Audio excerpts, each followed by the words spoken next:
तो बच्चों कैसे हैं आप सब? बहुत-बहुत स्वागत है आपका आज की इस वीडियो में। आज का ये वीडियो क्लास 10th के बच्चों के लिए बहुत ज़्यादा ख़ास होने वाला है क्योंकि इस वीडियो में हम लोग देखने वाले हैं बच्चों क्लास 10th का जो आपका हिंदी का सब्जेक्ट है, हिंदी कोर्स ए का, जिसे आप हिंदी पाठ्यक्रम ए भी बोलते हैं, इसका जो कल आपका बोर्ड एग्ज़ाम होने वाला है, यानी कि 2 मार्च। जी हाँ बच्चों, 2 मार्च 2026 को जो हिंदी का आपका बोर्ड का पेपर होने वाला है, तो उसके लिए हम लोग अपना सैंपल क्वेश्चन पेपर नंबर 6 देखने वाले हैं। जी हाँ बच्चों, छठा सैंपल पेपर सॉल्व करेंगे इस वीडियो के अंदर और बहुत बढ़िया तरीके से मैं आपको सॉल्व करवाने वाला हूँ। पूरा वीडियो ज़रूर देखिएगा, पूरा सैंपल पेपर ज़रूर समझिएगा क्योंकि जो-जो क्वेश्चन हम लोग डिस्कस करेंगे ना इस सैंपल पेपर के अंदर, इसमें से आप देखेंगे बहुत सारे क्वेश्चन्स आपके पेपर में डिट्टो रिपीट होकर के आ सकते हैं बच्चों। ठीक है? तो पूरा वीडियो को ज़रूर देखिएगा और चैनल पर अगर आप नए आ गए हैं, अभी तक आपने learning king 10th YouTube channel को सब्सक्राइब नहीं किया है तो सब्सक्राइब कर लीजिए। इसी तरह की वीडियोस हम आपके लिए लेकर के आते रहते हैं। जैसे ही आप चैनल को सब्सक्राइब करेंगे, बगल में आपको बेल का घंटी घंटा कुछ भी कह सकते हैं, उसका आइकन देखने को मिलेगा। उसको प्रेस करके ऑल पे क्लिक कर दीजिएगा जिससे कि जो भी हम नया वीडियो अपलोड करें उसका नोटिफिकेशन सबसे पहले आपके फ़ोन पर आ जाया करे। ठीक है बच्चों? तो चलिए वीडियो को शुरू करते हैं। 2 से 3 सैंपल पेपर एक साथ करवाने वाला हूँ ना, इसी में से आप देखेंगे 80 टू 90% क्वेश्चंस वही आ जाएँगे। या तो सेम टू सेम आ जाएँगे या तो सिमिलर वैसे ही क्वेश्चन आएँगे जो मैं अभी आपको करवाने वाला हूँ। लिटरली मैं आपके सामने अभी पिटारा खोलने वाला हूँ। वो होता है ना कि अपना सोने का जो तिजोरी है वो खोल खोल देते हैं। तो उसी तरह से यहाँ पर मैं सोने का पिटारा या कह लीजिए एक तरह से जो इम्पोर्टेंट क्वेश्चंस का पिटारा है, वो यहाँ पर खोलने वाला हूँ। ठीक है? तो बड़े ध्यान से देखते हुए चलिए जो भी क्वेश्चंस मैं आपको करवा रहा हूँ बच्चों। क्लियर है? ओके, तो हम लोग आ गए हैं खंड घ के अंदर जो कि आपका 10 नंबर के लिए रहेगा बच्चों और इसके अंदर रचनात्मक लेखन वाले क्वेश्चंस आपसे पूछे जाएँगे, राइट? तो यहाँ पर देखिए 12वां क्वेश्चन यहाँ पर क्या पूछ रहा है हमसे कि निम्नलिखित 3 विषयों में से किसी एक विषय पर दिए गए संकेत बिंदुओं के आधार पर लगभग 120 शब्दों में अनुच्छेद लिखिए। ठीक है? ये जो 12वां क्वेश्चन होगा बच्चों, ये आपके 6 नंबर के लिए आपसे पूछा जाएगा, याद रखिएगा। कितने मार्क्स का आएगा 12वां क्वेश्चन? तो 12वां क्वेश्चन 6 मार्क्स के लिए आपसे पूछा जाएगा। ठीक है? इसके अंदर ना आपको 3 टॉपिक दे दिए जाएँगे। कितने टॉपिक दिए जाएँगे बच्चों? 3 टॉपिक दे दिए जाएँगे। 3 में से किसी भी एक टॉपिक के ऊपर आपको 120 शब्दों के अंदर अनुच्छेद लिखना है, यानी कि निबंध टाइप का आप इसको समझ सकते हैं, वो आपको लिखना होगा बच्चों, राइट? तो चलिए समझते हैं। पहला हमें दे दिया है प्रदूषण की समस्या, बहुत आसान है। प्रदूषण की समस्या के ऊपर तो आप इजीली यहाँ पर अनुच्छेद लिख सकते हैं। अगर देसी भाषा में बोलूँ तो निबंध लिख सकते हैं, ठीक है? उसके अलावा यहाँ पर दे दिया है जलवायु परिवर्तन और उसके प्रभाव, ठीक है? जो क्लाइमेट चेंज हो रहा है उसके बारे में आप इजीली लिख सकते हैं, ठीक है? और उसके अलावा हमारा दे दिया है जीवन में अच्छे मित्रों का महत्व, ठीक है? तो चलिए मैंने इन तीनों के ऊपर लिख कर के दिखा रखा है कि कैसे आप अनुच्छेद लिख सकते हैं। तो अनुच्छेद लिखने का जो फंडा होता है पेपर के अंदर, वो बिल्कुल सिंपल सा होता है, ठीक है? अनुच्छेद लिखने के लिए आपको करना क्या है, सबसे पहले ऊपर एक टॉपिक लिख देना है, जिस भी टॉपिक के ऊपर आप अनुच्छेद लिखना चाहते हैं। जैसे सबसे पहला टॉपिक क्या था हमारा? प्रदूषण की समस्या। और प्रदूषण की समस्या के ऊपर अगर मैं लिखने जा रहा हूँ, तो मुझे यहाँ पर हिंट भी दे दिया है बच्चों कि प्रदूषण के प्रकार, प्रदूषण का जीवन और पृथ्वी पर क्या प्रभाव पड़ रहा है और प्रदूषण की रोकथाम के उपाय क्या-क्या कर सकते हैं। तो ये हिंट्स का उपयोग करते हुए यहाँ पर मैं लिख सकता हूँ, ठीक है? तो देखिए मैंने कैसे लिखा है, सबसे पहले तो ऊपर यहाँ पर टॉपिक लिख दिया है कि प्रदूषण की समस्या, ठीक है? अब नीचे चलते हैं। इसके बारे में देखिए पूरा डिटेल में मैंने आपको लिख करके दिखाया है, लेकिन हाँ, शब्द सीमा का ध्यान रखा है। तो देखिए बताया गया है मेरे द्वारा, मैंने ऐसे लिखा है कि प्रदूषण आज विश्व की सबसे गंभीर समस्याओं में से एक है। प्रदूषण मुख्यतः वायु, जल, ध्वनि और मृदा प्रदूषण के रूप में सामने आ रहा है। अगर आप दिल्ली में रहते हैं, तो आपने देखा होगा दिल्ली का जो एक्यूआई है, क्या है बच्चों? एक्यूआई यानी कि एयर क्वालिटी इंडेक्स है। वो लगातार यहाँ पर एक कह लीजिए खराब की श्रेणी में आता रहता है। अभी देख लीजिए ना, अभी सुबह के 5:30 के आस-पास हो रहे हैं। अभी अगर आप बाहर जाएँगे और बाहर की हवा में अगर आप साँस लेंगे तो आपको खाँसी होना तो निश्चित ही निश्चित है। क्यों? क्योंकि दिल्ली का AQI जो होगा बच्चों, वो अभी बहुत ज़्यादा हाई होगा। एक बारी मैं चेक करके बता देता हूँ दिल्ली का AQI अभी है कितना। ठीक है, मेरे फ़ोन पर अलर्ट आ जाता है, वैसे आपके फ़ोन में भी आपको दिख जाता होगा कि दिल्ली का AQI कितना हो रखा है। मैं आपको अपने फ़ोन में चेक करके बताता हूँ। तो मेरे फ़ोन में दिखा रहा है, मेरे एरिया में दिल्ली का AQI जो है वो 441 है, सोचिए। और ये होतना होना कितना चाहिए? तो ये 50 होना चाहिए, 50 तक लिमिट होती है, यहाँ तक अच्छा माना जाता है, सोचिए। और अभी हम लोग 441 की कैटेगरी में हैं, तो कितना ज़्यादा खराब हमारे दिल्ली की हवा है, ठीक है? उसी तरह से आप देखेंगे तो प्रदूषण और भी प्रकार का होता है। ये तो मैंने आपको वायु प्रदूषण के बारे में बता दिया। जल प्रदूषण होता है जिसके अंदर पानी गंदा हो जाता है। जैसे दिल्ली में आप देखेंगे तो यमुना नदी का जल कितना ज़्यादा गंदा है। ध्वनि प्रदूषण होता है जिसमें ज़्यादा से ज़्यादा अगर हम आवाज़ करते रहते हैं तो यहाँ पर ध्वनि प्रदूषण हमें देखने को मिलता है ना? इसी तरह से यहाँ पर बहुत सारे तरह के प्रदूषण होते हैं। बाकी आप यहाँ पर देख सकते हैं, बताया गया है कि वाहनों और कारखानों से निकलने वाला धुआँ वायु प्रदूषण का मुख्य कारण होता है, ठीक है? तो अगर हम वायु प्रदूषण की बात करें तो गाड़ी वगैरह जो चलती है और फैक्ट्री वगैरह जो चलती है, वहाँ से जो धुआँ निकलता है ना, वो यहाँ पर वायु प्रदूषण का मुख्य कारण होता है बच्चों। क्लियर है? आगे देखिए बताया गया है कि जब औद्योगिक कचरा और सीवेज का पानी नदियों को प्रदूषित कर रहा है, तो प्रदूषण का मानव स्वास्थ्य पर बहुत बुरा प्रभाव पड़ रहा है। ज़ाहिर-सी बात है, प्रदूषण का प्रभाव ज़्यादातर किसके ऊपर पड़ेगा? हमारे ही ऊपर तो पड़ेगा प्रदूषण का प्रभाव ज़्यादातर। क्योंकि हम इस दुनिया में वैसे लोग हैं जो थोड़े दिमाग वाले हैं और हमारा दिमाग इससे बहुत ज़्यादा इफ़ेक्ट होता है। कहने का मतलब ये है कि हमारा किया हुआ गड्ढा उसमें हम खुद ही गिर रहे हैं एक तरह से, ठीक है? और आगे देखिए बताया गया है साँस की बीमारियाँ, त्वचा रोग और कैंसर जैसी भयानक बीमारियाँ फैल रही हैं। पृथ्वी का तापमान लगातार बढ़ता जा रहा है और मौसम चक्र बिगड़ रहा है ना? प्रदूषण की रोकथाम के लिए हमें अधिक से अधिक पेड़ लगाने चाहिए और सार्वजनिक परिवहन का उपयोग बढ़ाना चाहिए। कचरे का सही निपटान करना चाहिए और जन जागरूकता फैलानी चाहिए। आप भी मुझे कमेंट करके ज़रूर बताइए कि हम प्रदूषण को कैसे कम कर सकते हैं, right? Good morning sir, your जैसे कि युवराज कुमार सॉरी। गुड मॉर्निंग बच्चे, गुड मॉर्निंग। चलिए वेरी गुड। आगे चलिए तो इसके अगला है हमारा जलवायु परिवर्तन, इसके ऊपर देख सकते हैं मैंने पूरा लिख करके दिखाया है आपको।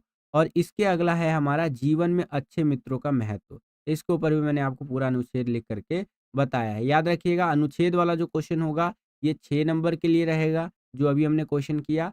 और 120 शब्दों में आपको लिखना है। 3 टॉपिक आपको दे देगा, 3 में से किसी एक टॉपिक पर लिख देंगे। सबसे आसान यही रहेगा, बस मात्राओं का खास ध्यान रखिएगा। हिंदी का पेपर है तो हिंदी के पेपर में क्या होता है ना, करके तो सभी बच्चे आ जाते हैं, लेकिन जहाँ पर टीचर मार्क्स काटते हैं, वो आपकी मात्राएँ ही होती हैं बच्चों।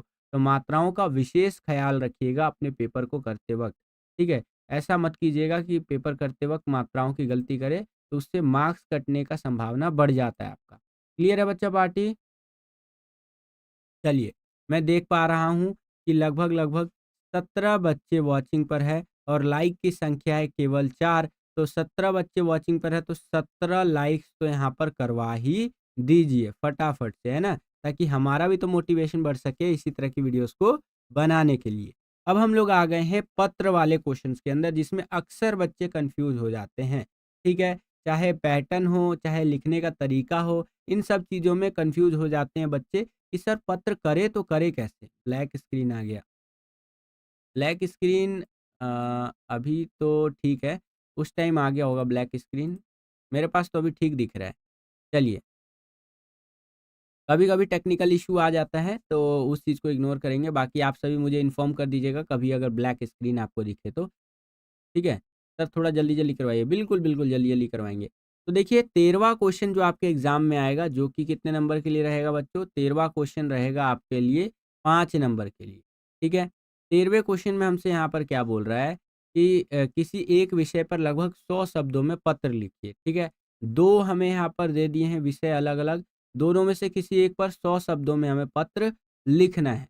ठीक है? तो चलिए जी पत्र लिख कर के दिखा देते हैं यहाँ पर। तो देखिए इस तरह से हमारा पहला है 13वें के क में कि आप नंदन या नंदिनी हैं, ठीक है? आपके क्षेत्र में आवारा जानवरों की समस्या के समाधान के लिए किसी लोकप्रिय समाचार पत्र के संपादक को लगभग 100 शब्दों में पत्र लिखिए, ठीक है? तो यहाँ पर आपका नाम नंदन या नंदिनी है। अगर आप लड़के हैं तो आपका नाम होगा नंदन और अगर आप लड़की हैं तो आपका नाम होगा नंदिनी, ठीक है? आपके क्षेत्र में, आपका जो भी क्षेत्र है, आपका जो एरिया है, वहाँ पर आवारा कुत्ते, ठीक है, होते हैं ना स्ट्रीट डॉग्स, आवारा कुत्ते, आवारा जानवर, इनकी समस्या बहुत ज़्यादा बढ़ गई है। तो इनके समाधान के लिए एक फ़ेमस अखबार के संपादक यानी एडिटर को लगभग 100 शब्दों में हमें यहाँ पर पत्र लिखना है कि भैया ऐसी-ऐसी प्रॉब्लम हो रही है हमारे एरिया के अंदर।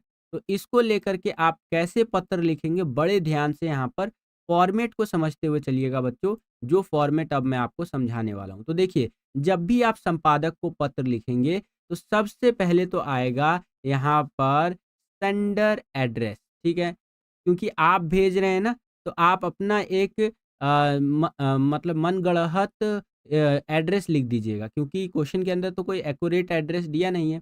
तो आप अपने मन से बना करके कोई एड्रेस लिख दीजिएगा। जैसे मैंने यहाँ पर एड्रेस लिख दिया है 100 ग्रीन स्टेट, एबीसी नगर, नई दिल्ली 110045, ठीक है? ये मैंने मन से बना करके एक एड्रेस लिख दिया है। ये किसका एड्रेस है? ये हमारा एड्रेस है क्योंकि हम जो ये पत्र है ये अखबार के संपादक को यानी एडिटर को लिख रहे हैं, ठीक है? फिर आ जाएगा आपका दिनांक, दिनांक मतलब कि डेट आ जाएगा, ठीक है? तो कोई भी डेट लिख सकते हैं, मैंने यहाँ पर एग्ज़ाम्पल के लिए लिख दिया 15 मार्च 2024। उसके बाद नीचे हम लोग लिखेंगे संपादक महोदय, थोड़ा इज़्ज़त भी तो देना पड़ेगा, उन्हीं के तो अखबार में हम लोग अपना लिखवा रहे हैं ये चीज़, ठीक है? तो संपादक महोदय, अच्छा कौन से अखबार को भेज रहे हैं हम लोग? तो ये दैनिक जागरण को भेज रहे हैं, है ना? क्योंकि उसके अंदर कोई स्पेसिफ़िक अखबार का नाम तो मेंशन किया नहीं था, तो हम अपनी तरफ से दैनिक जागरण को भेज रहे हैं। दैनिक जागरण के अलावा आप जो है हिंदुस्तान टाइम्स को भेज सकते हैं, है ना? नवभारत टाइम्स को भेज सकते हैं, एनबीटी को। तो इस तरह से करके आप किसी भी फ़ेमस अखबार को यहाँ पर ये भेज सकते हैं, ठीक है? दैनिक जागरण नई दिल्ली। अच्छा जी, विषय क्या है, हम क्यों ये पत्र भेज रहे हैं? तो आवारा जानवरों की समस्या के संबंध में, ठीक है? हमारे एरिया में आवारा जानवर जो है वो बहुत बड़ी संख्या में बढ़ गए हैं, ठीक है? तो ये एक समस्या है बहुत बड़ी, तो इसको ऊपर ध्यान दिलाते हुए मैं ये पत्र लिख रहा हूँ। किसको लिख रहे हैं? संपादक महोदय को, ठीक है? चलिए, अब यहाँ पर हमारा पत्र हो जाता है शुरू। हम लिख देंगे महोदय, मैं आपके इस लोकप्रिय समाचार पत्र के माध्यम से हमारे क्षेत्र की एक गंभीर समस्या की ओर ध्यान आकर्षित करना चाहता हूँ या चाहती हूँ अकॉर्डिंग टू योर जेंडर, आप यहाँ पर लिख सकते हैं। हमारे इलाके में आवारा जानवरों विशेषकर कुत्तों और गायों की संख्या दिन प्रतिदिन बढ़ती जा रही है। ये जानवर सड़कों पर घूमते रहते हैं जिससे यातायात बाधित होता है और दुर्घटनाओं का खतरा बना रहता है और बच्चों और बुजुर्गों को बाहर निकलने में डर लगता है। ठीक है, तो हमारे एरिया में ये आवारा जानवर खास करके कुत्ते और जो आवारा गाय होती हैं वो बहुत ज़्यादा बढ़ रही हैं दिन प्रतिदिन, जिससे कहीं न कहीं ट्रैफ़िक बढ़ रहा है ना? और दुर्घटना का खतरा बढ़ता जा रहा है। मैं आपको एक एग्ज़ाम्पल देना चाहूँगा। मेरे इधर ना एक आवारा गाय माता है, ठीक है? जो ऐसे ही घूमती रहती है। मैं दिल्ली में रहता हूँ। तो वो ना ऐसे ही 1-2 दिन पहले की बात है, ऐसे ही 2-3 लोगों को ना ठूँस दिया इन द मीन्स कि ऐसे सींग मार दिया। तो 2-3 लोगों ने रिपोर्ट किया कि देखो भैया हमको जा रहे थे ये फलाना-फलाना जगह से और इन्होंने हमें सींग मार दिया, बहुत बेकार लगा। ठीक है? तो कहीं पर अगर आवारा जानवर बढ़ जाते हैं ना, तो यही सब समस्या देखने को मिलती है। जैसे इनके एरिया में बताया गया है कि आवारा कुत्ते और आवारा गाय जो है वो बढ़ गई हैं, तो यातायात बाधित हो रहा है यानी ट्रैफ़िक कहीं न कहीं यहाँ पर अच्छे से काम नहीं कर रहा है। ट्रैफ़िक की समस्या हो रही है और दुर्घटनाएँ होने का चांस बढ़ रहा है, ठीक है? और बच्चे और बुजुर्ग तो ख़ास करके बाहर निकलने से डरते हैं। आप देखते होंगे अगर किसी इलाके में कुत्ते खतरनाक है, तो वहाँ पर बच्चे बाहर जल्दी निकलते नहीं हैं। है ना? और बुजुर्ग भी। क्यों? क्योंकि कुत्ते वगैरह काट लेंगे, ये डर हमेशा बना रहता है कि नहीं? तो इस तरह से आप यहाँ पर लिख सकते हैं। आगे देखिए क्या बोला गया है कि कृपया इस समस्या पर संबंधित अधिकारियों का ध्यान आकर्षित करें ताकि इन जानवरों को पकड़कर उनके लिए बनाए गए आश्रय स्थलों में रखा जा सके। इससे नागरिकों की सुरक्षा सुनिश्चित हो सके। अब देखिए हम यहाँ पर ना लास्ट की लाइनों में रिक्वेस्ट कर रहे हैं। जब भी आप संपादक को पत्र लिखेंगे तो यहाँ पर शुरू की लाइनें जो होंगी उसके अंदर ध्यान आकर्षित कराएँगे, फिर बीच में आप पूरा एक्चुअल मुद्दा समझाएँगे कि हुआ क्या है। लास्ट की लाइनों में हमें क्या करना है बच्चों, रिक्वेस्ट करना है। किससे रिक्वेस्ट करेंगे हम लोग? तो संपादक से, एडिटर से यहाँ पर हम लोग रिक्वेस्ट करेंगे कि कृपया इस समस्या पर संबंधित अधिकारियों का ध्यान आकर्षित करें ताकि जानवरों को पकड़कर उनके लिए बनाए गए आश्रय स्थलों में रखा जा सके। इससे नागरिकों की सुरक्षा सुनिश्चित होगी, है ना? तो ये चीज़ हम लोग रिक्वेस्ट कर रहे हैं संपादक से, ठीक है? लास्ट में हम लोग लिख देंगे धन्यवाद, भवदीय, आपका नाम आप यहाँ लिख देंगे और उसके बाद यहाँ पर अपनी कक्षा लिख देंगे, कक्षा 10 विद्या भारती स्कूल, ये स्कूल का नाम लिख देंगे। तो एग्ज़ाम्पल के लिए मैंने एक स्कूल का नाम लिख दिया है विद्या भारती स्कूल और इस प्रकार से हमारा ये पत्र पूरी तरह से हो जाता है समाप्त, जिसके अंदर हमने यहाँ पर संपादक को पत्र लिख दिया। आशा करता हूँ कि आपको समझ में आ गया होगा। आगे चलते हैं। अच्छा, ये तो पत्र का एक प्रकार रहा। अच्छा, दूसरी तरह का भी एक पत्र आता है, इसी के अथवा में आएगा कि अगर आपको ऊपर वाला क्वेश्चन नहीं आता है, तो नीचे वाला जो क्वेश्चन है इसको आप अटेंड कर सकते हैं। इसके अथवा में किस तरह का पत्र आपसे पूछा जाएगा बच्चों कि आप आनंद या आनंदा है, ठीक है? अकॉर्डिंग टू योर जेंडर अगर आप लड़की हैं, तो आप जो है आनंदा चूज़ करेंगे, अगर आप लड़के हैं तो आपका नाम हो जाएगा आनंद, ठीक है? आपके बड़े भाई मंचीय कवि हैं, ठीक है? आपके जो बड़े भैया हैं, वो मंचीय कवि हैं यानी कि स्टेज पर जा कर के कविताएँ सुनाते हैं, तो उस तरह से हैं आपके भाई कवि है। उनके मंचीय प्रस्तुति की प्रशंसा समाचार पत्रों में छपी है। तो वो स्टेज पर जा कर के जो कविताएँ सुनाते हैं, तो उस चीज़ का यहाँ पर यहाँ अखबार में हमें देखने को मिला है, ठीक है? और उनको बधाई देते हुए लगभग 100 शब्दों में पत्र लिखना है, ठीक है? तो चलिए जी यहाँ पर उनको बधाई देते हुए पत्र लिख देंगे। तो जब भी किसी को बधाई देते हुए पत्र लिखेंगे तो कैसे लिखेंगे? बड़े ध्यान से समझिए बच्चों, यहाँ पर मैं आपको फ़ॉर्मेट बताता हुआ चल रहा हूँ। इस फ़ॉर्मेट को याद रखिएगा हमेशा, ठीक है? जैसे तो यहाँ हम लोग अपने भाई को पत्र लिख रहे हैं बधाई देते हुए, तो किसी को भी अगर बधाई देते हुए पत्र लिखना है तो फ़ॉर्मेट हमेशा यही रखिएगा। क्या रहेगा फ़ॉर्मेट हमारा कि प्रिय भाई, ठीक है? अब यहाँ पर क्योंकि हम भाई क्यों लिख रहे थे भाई साहब को तो प्रिय भाई साहब आ गया। अगर हम मम्मी को लिख रहे होते तो प्रिय माताश्री, अगर हम पिताजी को लिख रहे होते तो प्रिय पिताश्री, ठीक है? तो इस तरह से मैंने भाई को लिखा है तो प्रिय भाई साहब, सादर प्रणाम, ठीक है? उसके बाद हमारा ये पत्र शुरू हो जाएगा कि आज समाचार पत्र में आपकी मंचीय कविता प्रस्तुत की प्रशंसा पढ़कर मन अत्यंत प्रसन्नता से भर गया, है ना? कि आज समाचार पत्र के अंदर मैंने आपका ये कविता के संदर्भ में चीज़ें पढ़ी कि हाँ, आपने बहुत अच्छी कविताएँ सुनाई हैं वगैरह-वगैरह। तो ये सब पढ़ कर के मेरा मन जो है बहुत ज़्यादा प्रसन्नता से भर गया, बहुत ज़्यादा खुश हो गया, मैं दिल गार्डन-गार्डन हो गया मेरा। आपकी इस सफलता पर मैं आपको हार्दिक बधाई देता हूँ या देती हूँ। अकॉर्डिंग टू योर जेंडर आप यहाँ पर लिखेंगे।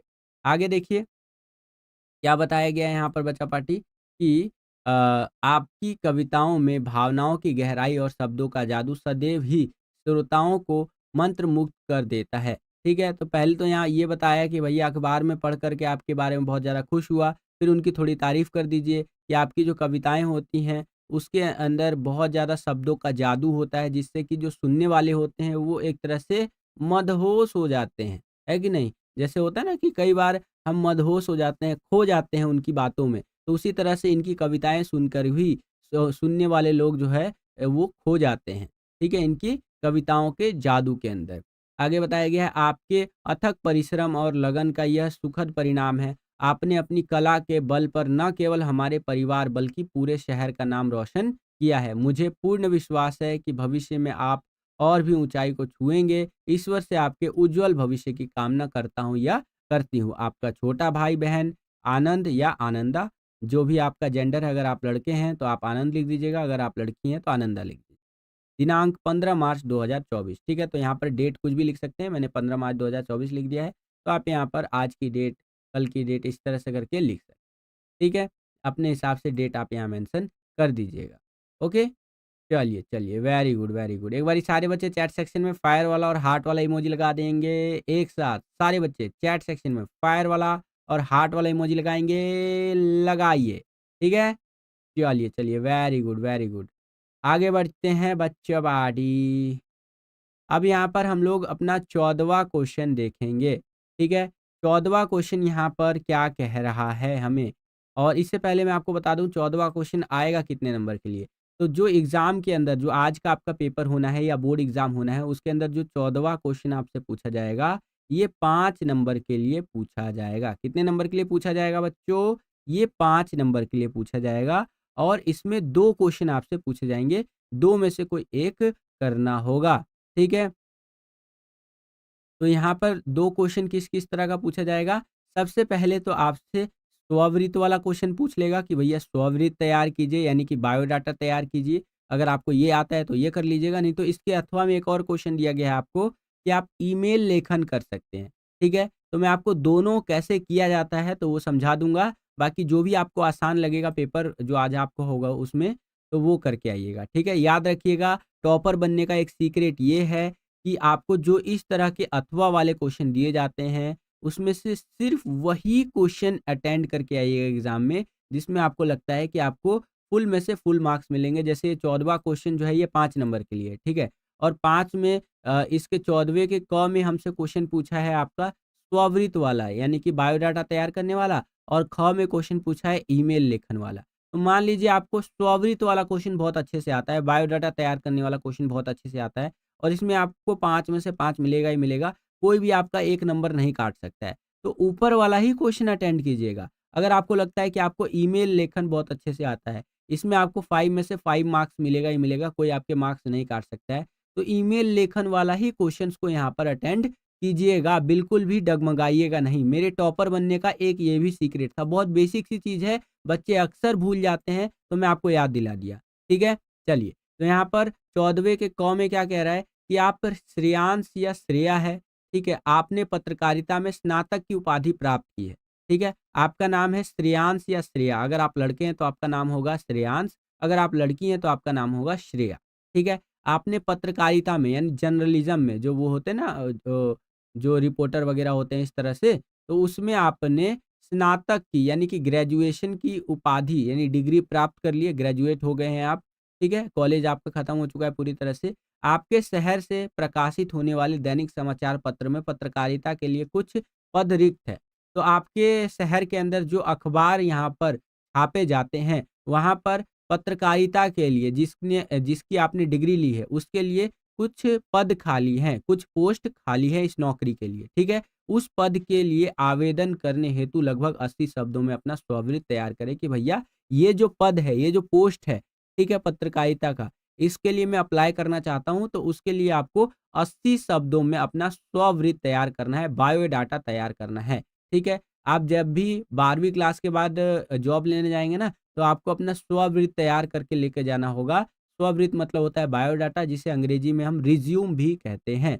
अच्छा जी, अब बायोडाटा कैसे तैयार करेंगे? अब यहाँ नाम से ही पता चल रहा है हमें बच्चों कि ये है बायोडाटा। बायोडाटा के अंदर पूरा आपका कच्चा चिट्ठा होता है, जिसके अंदर पूरा आपके बारे में डिटेल दिया रहता है।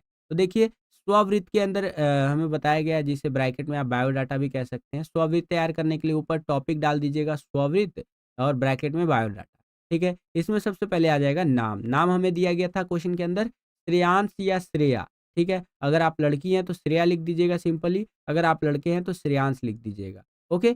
क्वेश्चन के अंदर नाम ज़्यादातर दिया हुआ रहता है, तो उस हिसाब से नाम चूज़ कीजिएगा। अगर नाम नहीं दिया होता है तो आप कुछ भी नाम लिख सकते हैं।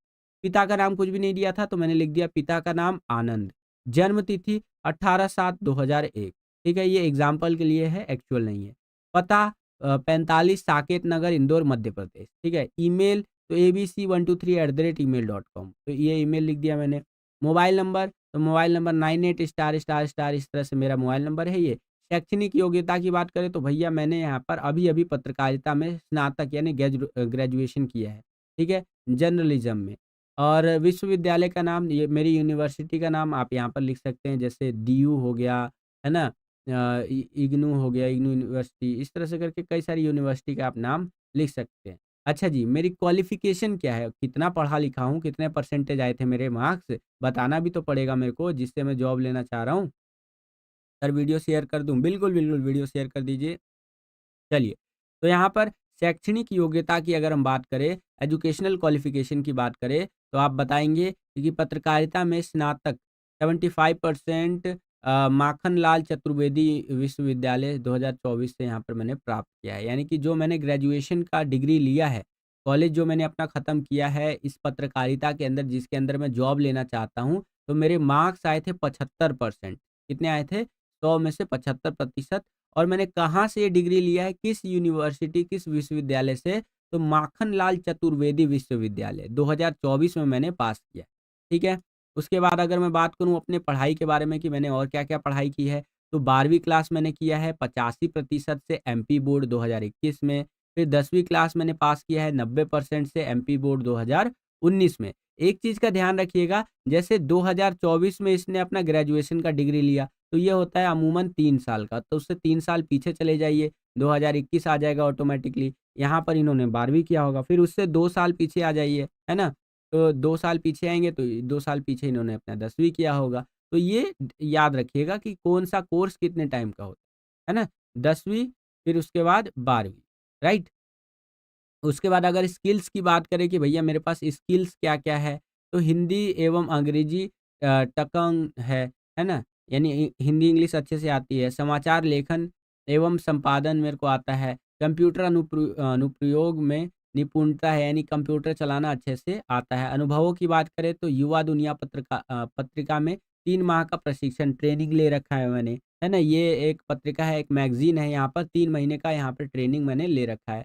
उद्देश्य क्या है जी इस जॉब को पाने का? तो एक गतिशील संगठन में कार्य करके अपने कौशल का विकास करना चाहता हूँ। अब भैया थोड़ी तारीफ़ भी तो बताएँगे, ऐसे ही थोड़ी ना कोई जॉब पे रख लेगा। वो थोड़ा-सा सुनेगा, समझेगा कि भैया क्यों आप उसके वहाँ पर जॉब करना चाहते हो। तो थोड़ा-सा हम अपने बारे में तारीफ़ कर देंगे कि भैया मेरे पास बहुत ज़्यादा स्किल है और मैं आपके संगठन में काम करना चाहता हूँ ताकि मैं अपने स्किल का अच्छे से उपयोग कर सकूँ, राइट? तो इस तरह से आंसर आप लिख सकते हैं बच्चों, ठीक है? चलिए परफेक्ट, परफेक्ट। इतना आपको समझ में आ गया? इसके बाद हम लोग बच्चों अपना आगे देखेंगे अगला है हमारा ईमेल लेखन, ठीक है? अब इसी में आपको एक अथवा वाला क्वेश्चन दे दिया है कि अगर आपको ऊपर वाला क्वेश्चन नहीं आता है स्ववृत्त तैयार करने वाला, तो आप ईमेल लेखन वाला क्वेश्चन कर सकते हैं। अब आप में से बहुत सारे बच्चों को ईमेल लेखन नहीं आता होगा, तो मैं आपको बताता हूँ कि आप ईमेल लेखन कैसे करेंगे। जब भी एग्ज़ाम के अंदर आज आपसे ईमेल लेखन वाला क्वेश्चन पूछा जाएगा, तो इसको कैसे अटेंड करेंगे, बड़े ध्यान से यहाँ पर समझते हुए चलिए बच्चा पार्टी, ठीक है? तो देखिए उम उम उम उम ईमेल लेखन का क्वेश्चन क्या है? क्वेश्चन को पहले ध्यान से समझेंगे। ओके, तो देखिए यहाँ पर बोला जा रहा है कि आप अंजनी या अंजना है, आपके क्षेत्र में गंदा पानी फैला हुआ है, लोगों को बुखार भी हो रहा है। क्षेत्र की स्वास्थ्य हेतु या स्वच्छता हेतु नगर निगम के स्वास्थ्य अधिकारी को 80 शब्दों में ईमेल लिखिए, ठीक है? तो नगर निगम के जो अधिकारी होते हैं बच्चों, उनके हमें यहाँ पर लेटर लिखना है कि भैया हमारे क्षेत्र में जो गंदा पानी आ रहा है, इससे लोगों को सेहत से संबंधित जो समस्या हो रही है, उसका ध्यान आकर्षित करते हुए हमें यहाँ पर अधिकारी महोदय को पत्र लिखना है बच्चा पार्टी। तो कैसे यहाँ पर मतलब ईमेल लिखना है सॉरी, तो ईमेल कैसे लिखेंगे उनको? तो देखिए ईमेल लिखने का फंडा बिल्कुल सिंपल होता है। जब भी आप ईमेल किसी को लिखेंगे फ़ोन में जाकर के भी आप ट्राई कर लीजिएगा। सबसे पहला ऑप्शन आएगा टू, टू का मतलब होता है किसको ईमेल भेजा जा रहा है। तो ये ईमेल हम किसको भेज रहे हैं? हेल्थ डिपार्टमेंट को। तो मैंने एग्ज़ाम्पल के लिए उनका ईमेल आईडी लिख दिया है कि healthdepartment@nmc.gov.in ठीक है? एग्ज़ाम्पल के लिए लिखा है याद रखिएगा। तो भैया हेल्थ डिपार्टमेंट वालों आपको मैं ईमेल भेज रहा हूँ, ठीक है? अच्छा किसके द्वारा भेजा जा रहा है? दूसरा ऑप्शन आता है फ्रॉम, ठीक है? तो मेरे द्वारा भेजा जा रहा है तो मैं अपना ईमेल आईडी लिखूँगा। तो एग्ज़ाम्पल के लिए मैंने एक ईमेल आईडी लिख दिया है abc123@gmail.com ठीक है? अच्छा ये ईमेल भेज किस लिए रहा हूँ? क्या विषय है? क्या सब्जेक्ट है? तो सब्जेक्ट आप लिख देंगे यानी विषय लिख देंगे। क्षेत्र में गंदे पानी और स्वास्थ्य समस्याओं के संबंध में हम ये ईमेल लिख रहे हैं, यहाँ पर हेल्थ डिपार्टमेंट को, स्वास्थ्य विभाग को। क्लियर है बच्चा पार्टी? तो ये हो गया आपका। चलिए, आगे चलते हैं। अब यहाँ पर हो जाएगा हमारा मान्यवर महोदय, ठीक है? अब यहाँ पर मैंने लिख दिया मान्यवर महोदय और उसके बाद अब यहाँ पर पूरा यहाँ पर कच्चा चिट्ठा खोल देंगे कि क्या-क्या दिक्कतें यहाँ पर आ रही हैं हमें हमारे एरिया के अंदर, ठीक है? एक बारी जितने भी बच्चे वॉचिंग पर हैं फटाफट से वीडियो को कर दीजिए लाइक। आपका एक-एक लाइक हमें बहुत ज़्यादा मोटिवेट करता है इसी तरह की वीडियोज़ को बनाने के लिए, ठीक है? ज़बरदस्त तरीके से अभी तो हम तैयारी करने वाले हैं। अभी तो मैंने इतना बताया, अभी आपको मैं ग्रामर पूरा करवाऊँगा, ठीक है? उसके बाद पैसेज वाले क्वेश्चंस करवाऊँगा, फिर सैंपल पेपर नंबर 2 से ग्रामर करवाऊँगा, फिर और क्वेश्चन मतलब बहुत सारी चीज़ें करवाऊँगा मैं, ठीक है? चलिए, तो ये हम जो ईमेल लिख रहे थे, इसके अंदर पूरा डिटेल में हम बता देते हैं कि क्या-क्या दिक्कतें हमारे एरिया में आ रही हैं। जैसे मैं अंजनी या Anjana according to your gender यानी अगर आप लड़के हैं तो लड़के वाला नाम लीजिएगा और लड़की हैं तो लड़की वाला नाम लिखिएगा। मैं अंजनी या अंजना सी ब्लॉक विजयनगर का निवासी हूँ। मैं आपका ध्यान हमारे क्षेत्र में फैले गंदे पानी की समस्या को और आकर्षित करना चाहता हूँ या चाहती हूँ। पिछले कुछ दिनों से नालों का पानी सड़कों पर फैला हुआ है, जिससे मच्छरों का प्रकोप बढ़ गया है। कई लोगों को डेंगू और टाइफाइड जैसी बुखारें हो रही हैं।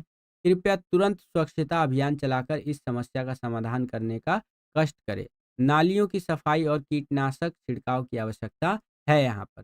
धन्यवाद। अंजनी अंजना, विजयनगर, दिल्ली। मोबाइल नंबर ये। तो इस तरह से ईमेल लेखन आप कर सकते हैं बच्चों, याद रखिएगा इस तरह से आपको ईमेल लिखना है। तो यहाँ पर हमारा ईमेल लेखन हो जाता है कंप्लीट। अब हम लोग ग्रामर वाले क्वेश्चन देख लें एक बारी, फटाफट से मुझे बताएंगे कि ग्रामर वाले क्वेश्चन देख लें क्या बच्चा पार्टी।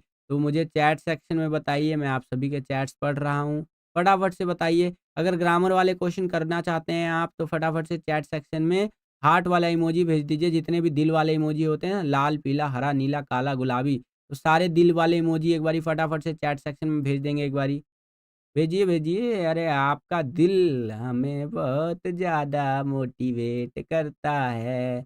लाइक की संख्या बढ़ाइए, 18 लाइक हो चुके हैं।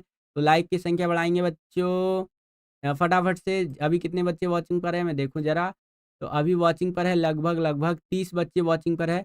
अरे तो भैया 30 बच्चे यहाँ पर वॉचिंग पर है, तो 30 लाइक तो करवा ही दीजिए ना, क्योंकि आपके लिए इतना मेहनत करते हैं बच्चों, है ना? तो फटाफट से 30 लाइक्स करवा दीजिए। यस सर, ग्रामर वाले क्वेश्चन करवा दीजिए आप फटाफट से। चलिए ग्रामर वाले क्वेश्चन मैं आपको करवा रहा हूँ। फटाफट से एक बारी लाइक की संख्या बढ़ाइए बच्चों। 30 लाइक्स कंप्लीट करवा दीजिए। ठीक है, मैं देख लेता हूँ कितने लाइक्स हो चुके हैं। 19 लाइक कंप्लीट हो चुके हैं। इसको 30 लाइक्स तक लेकर के जाइए। कितने लाइक्स लेकर के जाने हैं बच्चों आपको? 30 लाइक्स तक अभी लेकर के जाइए। जितने वॉचिंग पर है उतने लाइक्स तो लेकर के फटाफट से चले ही जाइए। ठीक है? अ, सर क्वेश्चन आंसर एक बारी मुझे आप सभी चैट सेक्शन में बताइए कि ग्रामर करवा दूं अभी फटाफट से या क्वेश्चन आंसर पहले करवा दूं।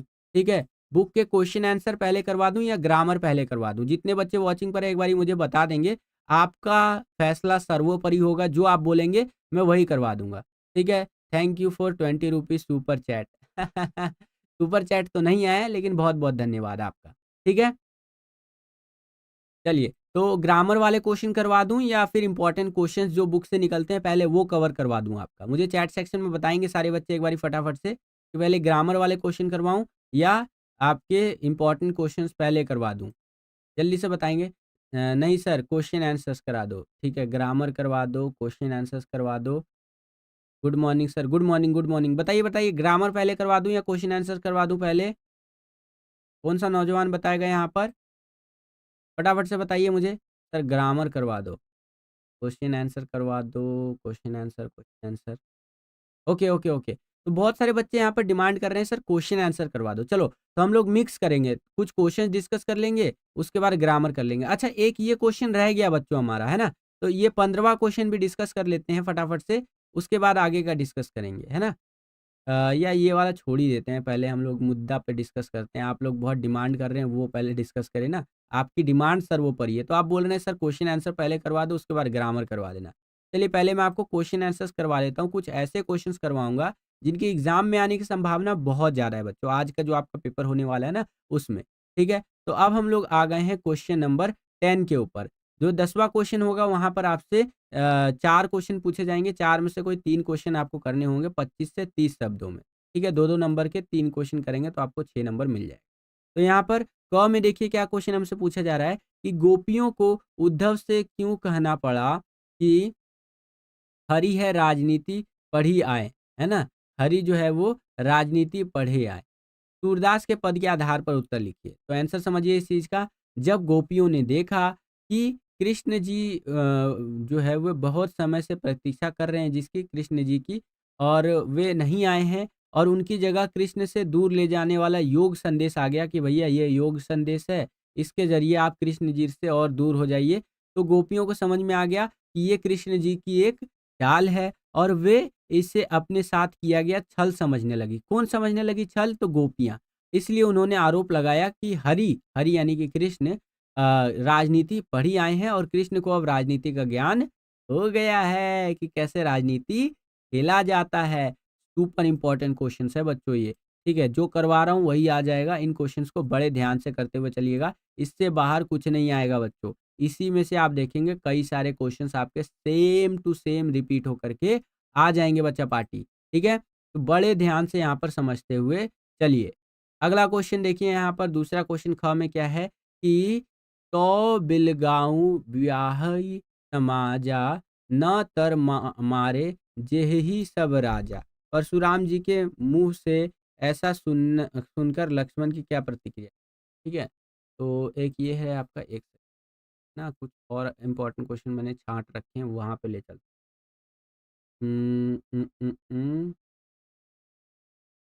ये हो गया। अ अ अ अ चलिए, ये वाला क्वेश्चन समझिए बच्चों, ये वाला क्वेश्चन मैंने आपके लिए छाँट करके रख रखा था, ठीक है? तो बड़े ध्यान से इस क्वेश्चन को समझिएगा।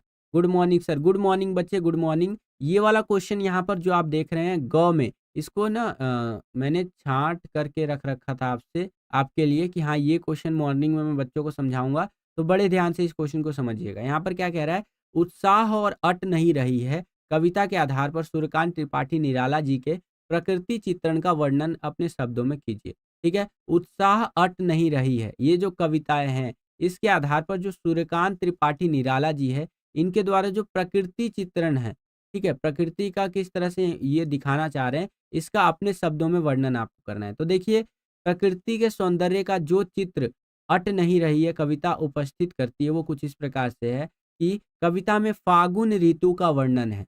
ठीक है? अच्छा, फागुन ऋतु का मतलब क्या होता है? कौन से महीने की बात हो रही है? जनवरी, फरवरी, मार्च, अप्रैल, मई, जून, जुलाई, अगस्त, सितंबर, अक्टूबर, नवंबर, दिसंबर। बताइए, कौन से महीने की बात हो रही है? फागुन का मतलब क्या होता है? कौन-सा महीना? है कोई नौजवान जो बता सके यहाँ पर? फागुन, फागुन का इस कविता के आधार पर बताइए मुझे फागुन महीने की बात हो रही है, तो फागुन कौन-सा महीना होता है? जो भी बच्चा इसका आंसर देगा उसके लिए मैं क्लैप करूँगा। Good morning sir, good morning, good morning. फटाफट से मुझे बताइए फागुन महीने की बात हो रही है। फागुन महीना कौन-सा होता है? देखें जरा कौन सा बच्चा यहाँ पर जवाब दे पाता है। देखें देखें फागुन महीने की जो बात हो रही है, इसका जवाब कौन सा बच्चा दे पाता है? मैं उसके लिए क्लैप करूंगा यहाँ पर, ठीक है? यहाँ पर कौन से महीने की बात हो रही है? फागुन का महीना ललन करे छोर, भेल पूड़ी खाओ दो बियावा वे मोर। काफ़ी गंदा गाना गाता हूँ मैं। तो यहाँ पर जवाब आ चुका है फरवरी महीना।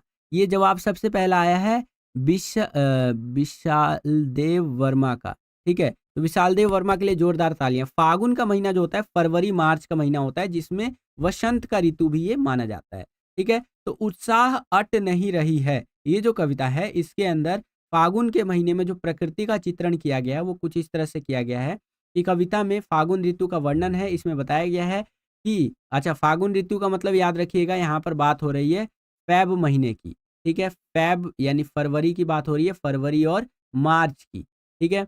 फरवरी, मार्च की जहाँ पर वसंत ऋतु आ जाता है। कौन-सा ऋतु आ जाता है बच्चों? वसंत ऋतु आ जाता है। इसमें क्या-क्या देखने को मिलता है हमें? तो इसमें देखने को मिलता है प्रकृति का अनुपम सौंदर्य देखने को मिलता है। चारों ओर हरियाली, पेड़-पौधों में नई पत्तियाँ, नए फूल आ जाते हैं, है कि नहीं? अब जब ये फागुन का महीना आता है, तो इसमें चारों ओर पेड़-पौधे में हरियाली देखने को मिलती है ना?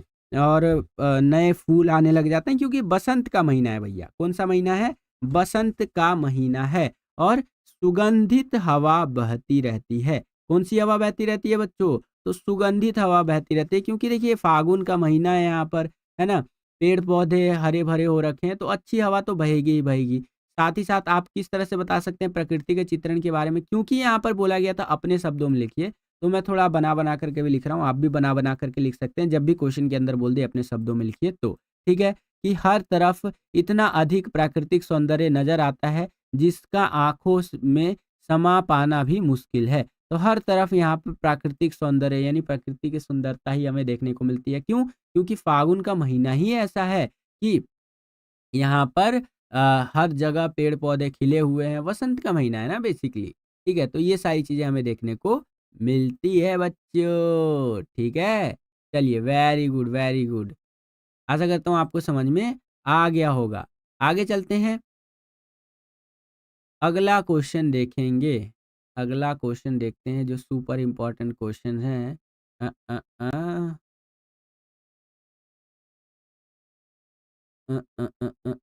अच्छा, ये वाला क्वेश्चन देखेंगे बच्चों। ये क्वेश्चन भी आपके आज के एग्जाम के अंदर आ सकता है। क्वेश्चन क्या कह रहा है बच्चा पार्टी यहाँ पर कि मैं क्यों लिखता हूँ, पाठ के आधार पर बताइए कि भीतरी व्यवस्था क्या होती है। और लेखक श्री अज्ञे जी, ठीक है, ने इस स्पष्ट करने मतलब इसे स्पष्ट करने के लिए किसकी चर्चा की है। ठीक है, तो ये जो आपका पाठ है, मैं क्यों लिखता हूँ, इसके आधार पर आपको बताना है कि भीतरी व्यवस्था क्या होती है। और लेखक जो है, राइटर अज्ञे जी जो है, इन्होंने इसे स्पष्ट करने के लिए किसकी चर्चा की। ठीक है, किस चीज की चर्चा की थी इन्होंने इस चीज को स्पष्ट करने से। सर क्वेश्चन अच्छे से करवा रहे हैं, बिल्कुल बिल्कुल, जो क्वेश्चन करवाऊंगा बहुत अच्छे से करवाऊंगा। ठीक है, चलिए, तो यहाँ पर देखिए, तो आंसर इस तरह से लिखेंगे इसका कि मैं क्यों लिखता हूँ पाठ के आधार पर भीतरी व्यवस्था। भीतरी व्यवस्था मतलब कि अंदर से जब हम सोचने लग जाते हैं ना किसी चीज को लेकर के, अंदर से हम विवश हो जाते हैं किसी चीज को लेकर के, तो उसके बारे में बताना है किस चैप्टर के आधार पर मैं क्यों लिखता हूँ। तो आंसर इस तरह से होगा, किसी भी दृश्य या घटना को देखकर या सुनकर जब मन में अनुभूति की प्रबलता हो, वही भीतरी व्यवस्था होती है। जैसे हम बाजार जाते हैं कोई सामान खरीदने के लिए, लड़कियां इससे खास रिलेट करेंगी और लड़के भी रिलेट करेंगे। जैसे हम बाजार जाते हैं, ठीक है, बाजार गए, अगर लड़कियों की बात करूं तो लड़कियां बोलती हैं बाजार में जाकर के कि भैया ये यहाँ पर सूट कितने का है, ये सूट जो है ये कितने का है। तो वो बोलता है कि मैडम 800 का।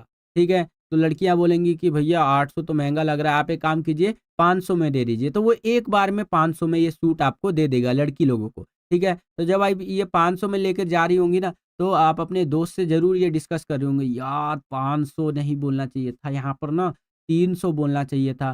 ठीक है, वो 300 में भी दे देता। तो ये आपकी भीतरी व्यवस्था है, ये आप अपने भीतर ही भीतर यहाँ पर विवश हो रखे हैं कि यार ये सूट तो 300 में भी मिल जाता हमें, है कि नहीं। उसी तरह से लड़का लोग है, खास करके मैं भी लड़का हूँ तो मैं भी इस चीज़ से रिलेट करता हूँ कि हम कोई टी-शर्ट खरीदने जाते हैं या कोई जीन्स खरीदने जाते हैं। मान लीजिए कोई जीन्स खरीदने गए, तो वो जीन्स हमें बोल रहा है कि जीन्स भी आपका 800 का है, ठीक है? तो हम बोलेंगे कि भैया 800 तो ज़्यादा लग रहा है, एक काम करो 450 ले लो, ठीक है? तो एक बार में वो 450 में मान जाता है। तो हम अंदर ही अंदर यहाँ पर चिंता में आ जाते हैं, भीतरी रूप से विवश हो जाते हैं कि यार 450 बोल दिया, ठीक है? इसको ना थोड़ा कम पैसा बोलना चाहिए था, उसमें भी ये मान जाता। है कि नहीं? इसको हमें यहाँ पर 300 साढ़े 300 बोलना चाहिए था। तो ये इसके लिए बेस्ट प्राइस रहता। तो ये हम भीतरी रूप से विवश हैं। समझ रहे हैं आप? मैंने आपको एक एग्ज़ाम्पल दिया भीतरी विवशता का। क्लियर है बच्चों? समझ में आ गया आपको? आगे देखिए कि ये हो गया आपकी पहली लाइन। दूसरा, जब तक कवि या लेखक उसे शब्दों में अभिव्यक्त नहीं करता है, तब तक उसे शांति नहीं मिलती है। ठीक है? तो भीतरी व्यवस्था जब भी रहती है, तो जब तक कवि उसको लिखता नहीं है, ठीक है? शब्दों में यहाँ पर लिख कर के सामने नहीं लाता है, तब तक उसे शांति नहीं मिलती है। किसको? कवि को। क्योंकि उसके अंदर कुछ ना कुछ चल रहा होता है। हमारे अंदर जब कुछ चल रहा होता है, हम अपनी पर्सनल डायरी में जब तक उसको नहीं लिखते हैं, तब तक हमारा मन भी शांत नहीं होता है। आगे, लेखक ने इसे स्पष्ट करने के लिए हिरोशिमा पर लिखी कविता की चर्चा की है कि हिरोशिमा में बहुत सारे यहाँ पर जो घटनाएँ घटी हैं, तो उसको भी यहाँ पर जब तक पन्नों में नहीं उतारा गया, तब तक वहाँ के लेखकों को जो है शांति नहीं मिली थी। राइट? तो इस तरह से आंसर आप लिख सकते हैं बच्चों। समझ में आ गया? और लगभग यहाँ पर 35 बच्चे वॉचिंग पर हैं जिन्होंने लाइक नहीं किया है। फटाफट से वीडियो को कर दीजिए लाइक। आपका एक-एक लाइक हमें बहुत ज़्यादा मोटिवेट करता है इसी तरह की वीडियोज़ को बनाने के लिए। ठीक है? चलिए, अब एक क्वेश्चन ये वाला देखेंगे, उसके बाद हम लोग आ जाएँगे आपके उन क्वेश्चन्स की तरफ जो आपका ग्रामर वाला क्वेश्चन होता है। क्लियर है बच्चा पार्टी? चलिए, चलिए। जिन्होंने लाइक नहीं किया है फटाफट से वीडियो को कर दीजिए लाइक। आपका लाइक हमें बहुत ज़्यादा मोटिवेट करता है इसी तरह की वीडियोज़ को बनाने के लिए। ओके, अब यहाँ पर ये क्वेश्चन एक देखिए, ये भी बहुत ज़्यादा इंपॉर्टेंट क्वेश्चन है। कई बार ये क्वेश्चन एग्ज़ाम में आया हुआ है। अच्छा जी, क्वेश्चन क्या है यहाँ पर बड़े ध्यान से समझिए कि माता का आंचल पाठ में ग्राम्य संस्कृति के जिस रूप का चित्रण है, वह आधुनिक युग में पर्याप्त अंशों में परिवर्तित हो चुका है। परिवर्तित रूप से कुछ उदाहरण देते हुए इस कथन के समर्थन में अपने विचार लिखिए। एक तरह से गाँव जो है ना, वो शहरों के समान हो चुका है। माता के आंचल पाठ में यही बताया गया है, ग्राम्य संस्कृति के बारे में, ठीक है? कैसे-कैसे हो चुका है जी? तो समझिए इस चीज़ को। माचा बोल दिया मैंने, यहाँ पर मुझे माचो बोल देना चाहिए, अमूल माचो, बड़े आराम से। तो माता का आंचल, माफ़ी चाहूँगा। माता का आंचल पाठ में ग्राम्य संस्कृति के जिस रूप का चित्रण है, वह आधुनिक युग में परिवर्तित हो चुका है। ठीक है? एक तरह से गाँव भी डेवलप हो चुका है, बिल्कुल आज के शहरों के समान आज के टाइम पे गाँव हो चुके हैं बच्चों, ठीक है? कैसे-कैसे हो चुके हैं? तो कुछ इस तरह से आप यहाँ लिखेंगे। संचार माध्यम व शहरी संस्कृति के कारण वहाँ के लोगों की जीवन शैली बदल चुकी है। आज के टाइम पे आप गाँव में देखेंगे तो वहाँ के लोगों की जीवन शैली, लाइफ़स्टाइल पूरी तरह से चेंज हो चुका है, क्योंकि वहाँ कम्युनिकेशन के लिए लोगों के हाथ में फ़ोन है, तो ईज़िली वो कम्युनिकेट कर सकते हैं। संयुक्त परिवारों का स्थान एकल परिवारों ने ले लिया है। आजकल गाँव में क्या होता है कि ऐसा नहीं होता है कि जॉइंट फैमिली रहती है। आजकल गाँव में ये होता है कि सब अलग-अलग रहना पसंद करते हैं, माता-पिता और 1-2 बच्चे उनके। ऐसा नहीं होता है कि दादा-दादी, नाना-नानी, काका-काकी, चाचा-चाची, फूफा-फूफी सब साथ में रहे। सब अलग-अलग रहना पसंद करते हैं शहरों की तरह, ठीक है? खेल व खेलने की सामग्री भी बदल गई है। पहले गिल्ली-डंडा, बैट बॉल, जिसे आप क्रिकेट भी कहते हैं, ठीक है? या कबड्डी, पकड़म-पकड़ाई, पिट्ठू खेलना, ये सब होता था गाँव में। लेकिन आज के टाइम पे पबजी, फ्री फायर, ये इस तरह के डिजिटल गेम्स ज़्यादा गाँव में खेले जाते हैं, क्योंकि लोगों के हाथ में स्मार्टफ़ोन है। बच्चे मोबाइल, लैपटॉप का प्रयोग करने लग गए हैं गाँव में। पहले के ज़माने में 1990 के दशक में हुआ करता था कि शहरों तक ही ये चीज़ें सीमित होती थी। लेकिन आज के टाइम पे गाँव के बच्चे भी यहाँ पर इसका इस्तेमाल करने लग गए हैं।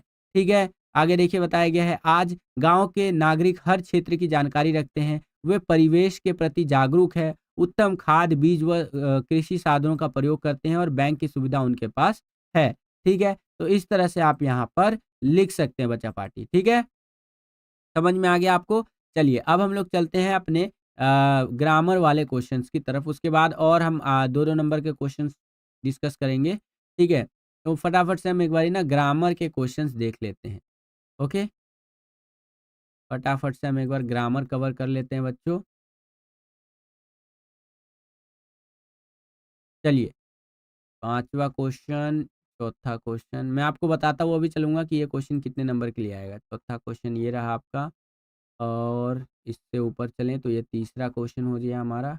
यहाँ से हमारा व्यावहारिक व्याकरण वाला सेक्शन शुरू हो जाता है। क्वेश्चन नंबर 3, ठीक है?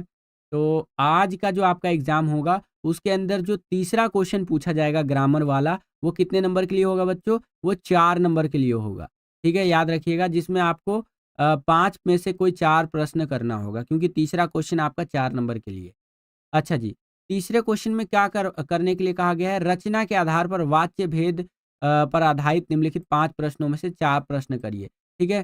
तो वाच्य भेद वाले क्वेश्चन है, मैंने आपको करवा रखा है बच्चों, ठीक है? ये देखिए यहाँ पर बताया भी गया है, वाच्य भेद पर आधारित 5 में से 4 प्रश्नों को करिएगा, ठीक है? वाच्य भेद के बारे में मैंने आपको बताया था कि यहाँ पर ये 3 तरह के होते हैं रचना के आधार पर वाच्य भेद। ये आप देख सकते हैं, पहला होता है सरल वाक्य, जिसमें एक ही क्रिया और कोई उपवाक्य नहीं होता है, कोई एक काम हो रहा होता है। संयुक्त वाक्य, जिसमें 2 जॉइंट काम होने का संदेश मिलता है, और मिश्रित वाक्य, जिसके अंदर काफ़ी सारी चीज़ों का मिश्रण होता है। अगर इसको सिंपल शब्दों में समझाऊँ, तो जहाँ पर भी आपको ये शब्द मिल जाए, ठीक है? देखिए, सही सरल वाक्य तो हमेशा आपको पढ़ते ही समझ में आ जाएगा, सरल वाक्य है। जैसे राम खाना खाता है, श्याम घर जाता है, ये सरल वाक्य है। संयुक्त वाक्य में आपको ये सारे शब्द देखने को मिलेंगे। जहाँ पर भी जिस भी सेंटेंस में आपको और देखने को मिल रहा है, या देखने को मिल रहा है, लेकिन, तथा आदि, ये सारे आपको शब्द देखने को मिल रहा है, तो आप समझ जाइएगा कि यहाँ पर संयुक्त वाक्य की बात हो रही है। ठीक है? 1 सेकंड, चलिए,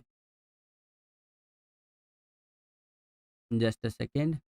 ठीक है, तो ये संयुक्त वाक्य की बात हो रही है। अगला, जहाँ भी मिश्र वाक्य होगा, वहाँ पर समझ जाइएगा इन शब्दों से कि भैया यहाँ पर मिश्र वाक्य है, जैसे कि, जो, जब, जहाँ, है ना? ये शब्द जहाँ पर भी आपको मिल जाए, वहाँ पर आप समझ जाइएगा कि यहाँ पर किसकी बात हो रही है? यहाँ पर मिश्रित वाक्य की बात हो रही है। ये ग्रामर के कॉन्सेप्ट्स है, जो आपको मैं समझा रहा हूँ, इसी के बेसिस पर आपको क्वेश्चंस को हल करना है। एक बार आपका कॉन्सेप्ट समझ में आ गया, कॉन्सेप्ट आपके माइंड में क्लियर हो गया, तो इजीली आप हर क्वेश्चंस को अटेंड कर सकते हैं। समझ में आ गया आपको वाच्य के आधार पर इस तरह से? अब यहाँ पर चलिए हम लोग क्वेश्चंस को करते हैं, ठीक है? तो एक-एक करके करेंगे। पहला क्वेश्चन है सरल वाक्य में बदलना है। कौन से वाक्य में बदलना है बच्चा पार्टी इसको? तो इसको हमें सरल वाक्य में बदलना है। क्या है जी? नवाब साहब ने तौलिया झाड़ा और सामने बिछा लिया। नवाब साहब जो थे उन्होंने तौलिया झाड़ा और सामने क्या किया? सामने उन्होंने बिछा लिया।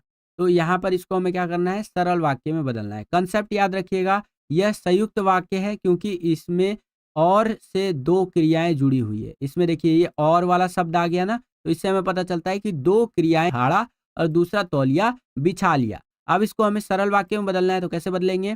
तो सरल वाक्य बदलने के लिए एक ही क्रिया रखनी होगी। तो नवाब साहब ने तौलिया झाड़कर सामने बिछा लिया। ठीक है? तो यहाँ पर एक ही क्रिया के अंदर हमने इसे बदल दिया। तो ये हो गया आपका सरल वाक्य। समझ में आ गया आपको? तो मैं बिल्कुल बेस से आपको ज़मीनी स्तर से चीज़ें समझाता हुआ चलूँगा ताकि आपको ईज़िली समझ में आता रहे बच्चों। क्लियर है? चलिए, अगला क्वेश्चन देखिए यहाँ पर क्या है, इसको हमें मिश्र वाक्य में बदलना है। तो चलिए जी मिश्र वाक्य में बदल देते हैं। वाक्य क्या है? हालदार साहब को उधर से गुजरते समय मूर्ति में कुछ अंतर दिखाई दिया। ठीक है? तो ये वाक्य है। मिश्र वाक्य में जो है कि जैसे शब्द से आश्रित उपवाक्य होते हैं। तो इसको कैसे बदलेंगे? तो जब हालदार साहब उधर से गुजर रहे थे, तब उन्हें लगा कि मूर्ति में कुछ अंतर है। तो इस तरह से इसे हम मिश्र वाक्य में बदल सकते हैं बच्चों। सर मेरी फ़ोन की बैटरी 82% है। क्या बात है, क्या बात है। क्या आपको ऑडियो वीडियो परफेक्ट आ रहा है? एक बारी मुझे बता देंगे फटाफट से। ऑडियो वीडियो परफेक्ट आ रहा है आपको? थोड़ा बताएँगे मुझे चैट सेक्शन में। हुँ, हुँ, हुँ। क्या बात है बच्चा पार्टी! ऑडियो वीडियो परफेक्ट आ रहा है? यस सर, आ रहा है, आ रहा है, आ रहा है। ठीक है, ठीक है। तो अगला है हमारा संयुक्त वाक्य में बदलिए। तो चलिए जी इसको संयुक्त वाक्य में बदल देते हैं। वाक्य है हमारा, मन्नू के एक इशारे पर लड़कियां कक्षा से बाहर निकलकर नारे लगाने लगी। ये हमारा वाक्य दिया गया है। इसको संयुक्त वाक्य में बदलना है। कंसेप्ट याद रखिएगा, संयुक्त वाक्य में 2 स्वतंत्र वाक्य होते हैं और और जो सो कि तथा ये 2 शब्द होते हैं यहाँ पर। ठीक है? तो इसको कैसे बदलेंगे? मन्नू ने इशारा किया और देखिए मैंने और ला दिया ना बीच में, और लड़कियां कक्षा से बाहर निकलकर नारे लगाने लगी। तो ये हो गया आपका संयुक्त वाक्य। कौन सा वाक्य हो गया बच्चों? ये संयुक्त वाक्य हो गया, याद रखिएगा। Good morning sir, good morning, good morning. ठीक है? चलिए अगला है हमारा, रचना की दृष्टि से वाक्य का भेद लिखिए। ठीक है? तो वाक्य का भेद हमें लिखना है। वाक्य क्या है कि कार्तिक आया नहीं, कि बाल गोविंद भगत की जैसे कि प्रभातियाँ शुरू हुई। तो इस वाक्य में एक मुख्य वाक्य और एक आश्रित उपवाक्य है। तो ये मिश्र वाक्य होगा। ये क्या होगा बच्चों? ये मिश्र वाक्य होगा, याद रखिएगा। ठीक है? अगला, रेखांकित उपवाक्य का भेद बताइए। अच्छा मुझे इसका भेद बताइए, ये क्या होगा? ये इस तरह से रेखांकित उपवाक्य दिया है कि काशी के पास उस्ताद बिस्मिल्लाह खान जैसा नायाब हीरा रहा है। ठीक है? तो यहाँ पर बताइए भेद क्या होगा? कौन-सा नौजवान बताएगा मुझे लिख करके इसका जवाब? देखें ज़रा कौन-सा बच्चा यहाँ पर मुझे आंसर बताता है। देखें ज़रा। कौन-सा बच्चा बताएगा? कौन-सा बच्चा बताएगा इसका आंसर? है कोई नौजवान? टेन टेड़ेन, टेड़ेड़ेड़े। और 15 बच्चे वॉचिंग पर हैं जिन्होंने लाइक की संख्या बढ़ाने में योगदान नहीं दिया है। फटाफट से लाइक की संख्या को बढ़ाइए। आपका एक-एक लाइक हमें बहुते मोटिवेट करता है इस तरह का वीडियो बनाने के लिए। तो लाइक कीजिए। शेयर कीजिए, सब्सक्राइब कीजिए। क्या बात है! ये तो मैंने कविता बना दी। लाइक कीजिए, शेयर कीजिए, सब्सक्राइब कीजिए। जनहित में जारी। तो देखें ज़रा कौन-सा बच्चा बता रहा है यहाँ पर आंसर। देखें, देखें, देखें। क्या बात है! लगभग-लगभग 25 बच्चे वॉचिंग पर हैं।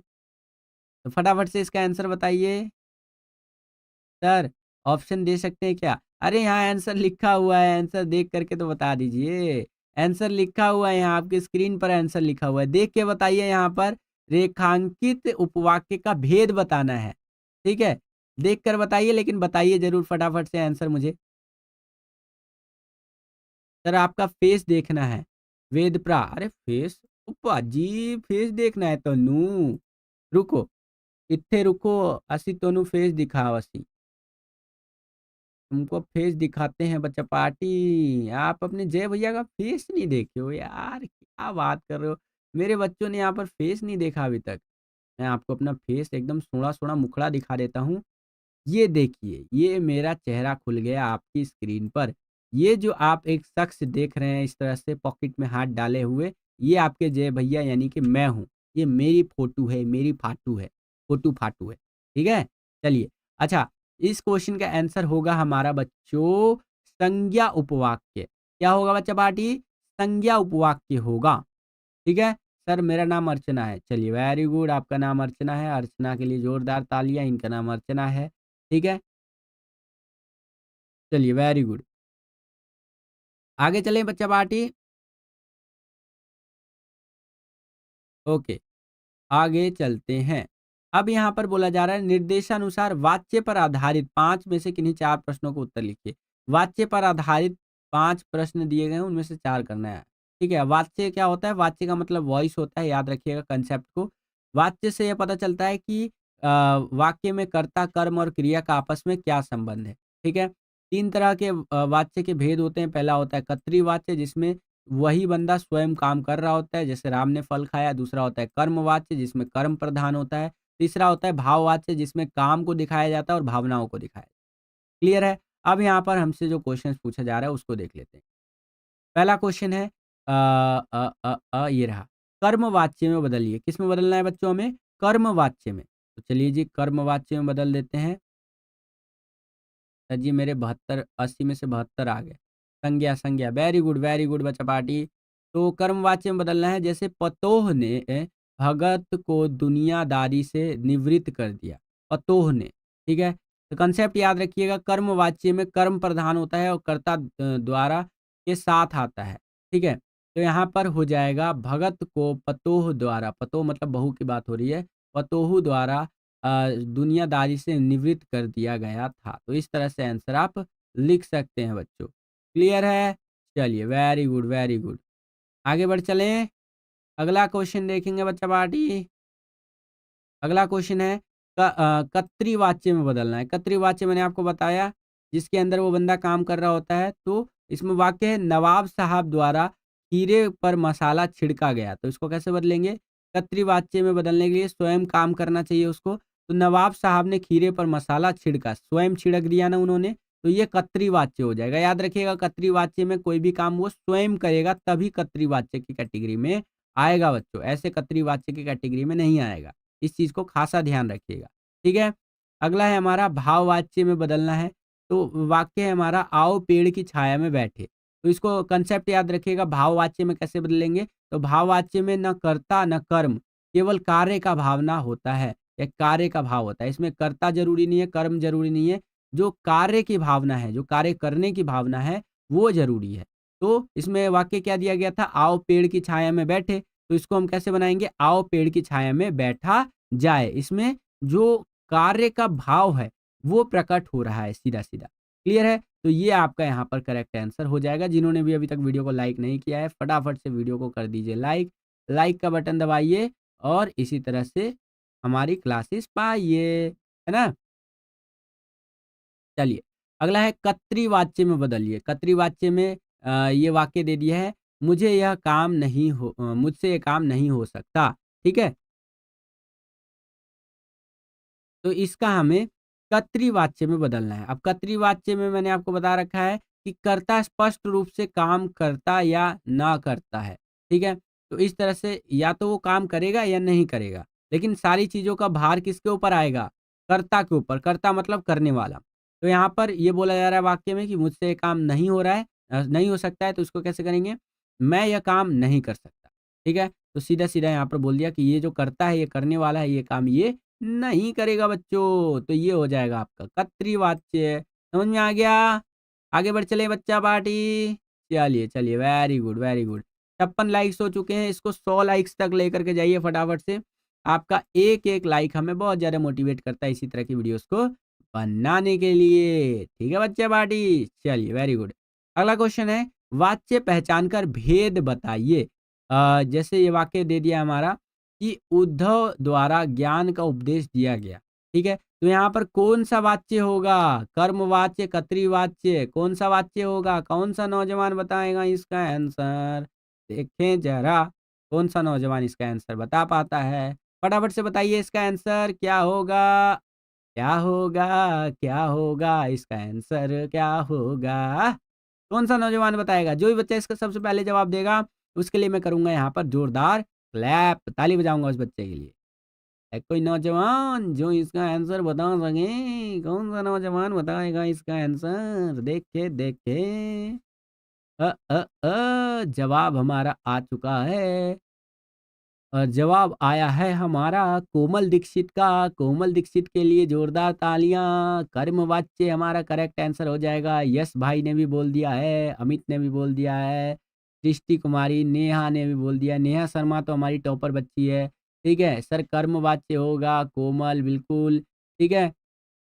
चलिए, चलिए, good morning sir, good morning, good morning. तो यहाँ पर ये कर्मवाच्य होगा, ठीक है? समझ में आ गया आपको? अब पद परिचय वाला क्वेश्चन आ गया। क्या क्वेश्चन आ गया बच्चों? पद परिचय वाला, जिसके अंदर रेखांकित शब्द का हमें पद परिचय करना होगा, ठीक है?